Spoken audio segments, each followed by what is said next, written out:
అంటే వైసీపీ ప్రచారం చేస్తున్న పెత్తందారులు, దాంతో పాటు పేదరికం, ఈ అంశాలకు సంబంధించిన ప్రచారంలోని ప్రధానంగా పెమ్మసానిని ఎక్కువగా హైలైట్ చేస్తున్నారు. ఎందుకు?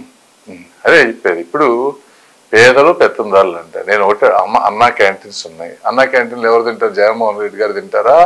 వాళ్ళ మనుషులు అయోధ్య రామిరెడ్డి గారు తింటారా భోజనం? లేకపోతే వాళ్ళ రామకృష్ణారెడ్డి గారు ఎవరు తినేది? అందులో పేదవాళ్ళే కదా తినేది. అవి తీశారు కదా మీరు పక్షపాతి ఎలా అవుతారు? ఒకటి. సో ఆయన చెప్పేది ఒకటి, చేసేది ఒకటి. రెండోది, నేను డబ్బులు ట్యాక్స్ పరంగా ధర్మార్థ మీరు చూస్తే పురాణాల్లో పుస్తకాలు చదివితే ధర్మార్థ, ధర్మంతో కూడిన అర్థం మీరు ఎంతైనా సంపాదించుకోవచ్చు. నీకు చేతనైతే నువ్వు చూపించు, మంచిది నువ్వు కూడా ఒకటి కనిపెట్టు, కంప్యూటరో లేదా ఇంకోటో రాకెట్ ఏదో ఒకటి కనిపెట్టి జగన్మోహన్ రెడ్డి గారు దాని మీద నువ్వు లక్షల కోట్లు సంపాదించుకో, ట్యాక్స్ కట్టు, చూపించి దాన్ని ఎవరు తప్పుపట్టరు కదా. ప్రజలు ఎవరు తప్పుపట్టరు. వీళ్ళు ఏంటంటే నాయకులు అసలు అంత చూపించానంటే నేను కొన్న ప్రతి గ్రాము బంగారానికి, కొన్న సెంటు స్థలానికి, కొన్న ప్రతి కారుకి రిసిప్ట్లు, ట్యాక్స్లు 21 సంవత్సరాల నుంచి మెయింటైన్ చేస్తాను. అంటే నేను ఎంత ప్లానింగ్తో ఉన్నానో మీరు అర్థం చేసుకోవాలి, వాళ్ళు అర్థం చేసుకోవాలి. జనరల్గా 7 years ట్యాక్స్ రిటర్న్స్ సేవ్ చేస్తే సరిపోతుంది. 24 years ఉన్నాయి 2001 నుంచి A to Z. అంత ధైర్యంగా ఎందుకున్నాం? సిస్టంలో ఉన్నాం కాబట్టి.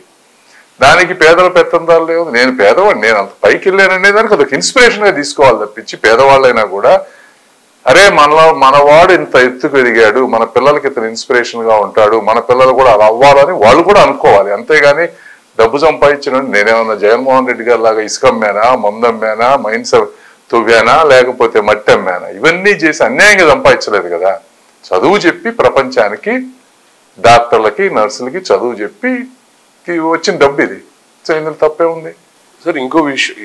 ఇంకో ప్రధానంగా చూసినట్టయితే రాష్ట్రంలోనికి సంబంధించి చాలా మంది ప్రజాప్రతినిధులు ఎందుకు సార్ అంత నిజాయితీగా ఆస్తులని ప్రజలకు చూపించలేకపోతున్నారు, సంస్థలకు ఎందుకు చూపించలేకపోతున్నారు? అకౌంటబిలిటీ ఫస్ట్ ఒక అకౌంట్ వాళ్ళకి. ఇప్పుడు జగన్మోహన్ రెడ్డి గారి దగ్గర కారులు లేవంట ఆయన అఫిడవిట్లో. ఆయనకున్న ఆస్తులు 700 కోట్లు అంట.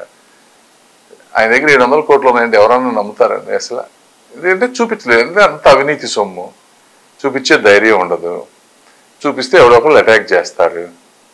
సో ఇవన్నీ అవినీతి ఉన్నప్పుడు ఎవరు చూపించలేరు. అవినీతి అన్యాయంతో సంపాదించిన వాళ్ళు ఎవరి పరిస్థితి అయినా కూడా వాళ్ళ అంతరాత్మని, మనస్సాక్షిని వేరే వాళ్ళ పాదాల కింద దాసోహం చేయడం తప్పించి ఇలా ధైర్యంగా దమ్ముగా మాట్లాడేది రాదు. ఇది ఒక్క నీతి నిజాయితీకే ఈ పవర్ ఉంటుంది. అంటే దాదాపు 5,500 కోట్లు మీరు అఫిడవిట్ లో చూపించిన తర్వాత చూసే విధానంలోని మార్పులు వచ్చినాయి అంటారా జనాల నుంచి? కానీ వేరే లేదు. యాక్చువల్ గా చాలా మంది అడ్మైర్ చేస్తున్నారు. చాలా అంటే యాక్చువల్ నాకు 1 to 2% ఓటింగ్ పెరుగుతాను దానివల్ల. చాలా అంటే అరే ఇంత నిజాయితీ ఇండియా మొత్తం ఈరోజు మాట్లాడుకుంటున్నారు, నాట్ ఇన్ గుంటూరు. ఇండియాలో ఎవర్రా ఇంత నిజాయితీగా ప్రతిదీ చూపించారు, గ్రేట్ అనే విధంగా ఎక్సెప్షనల్ కామెంట్స్. ఒక్కటంటే ఒక్కటి కూడా నెగిటివ్ కామెంట్స్ లేవు వాస్తవంగా.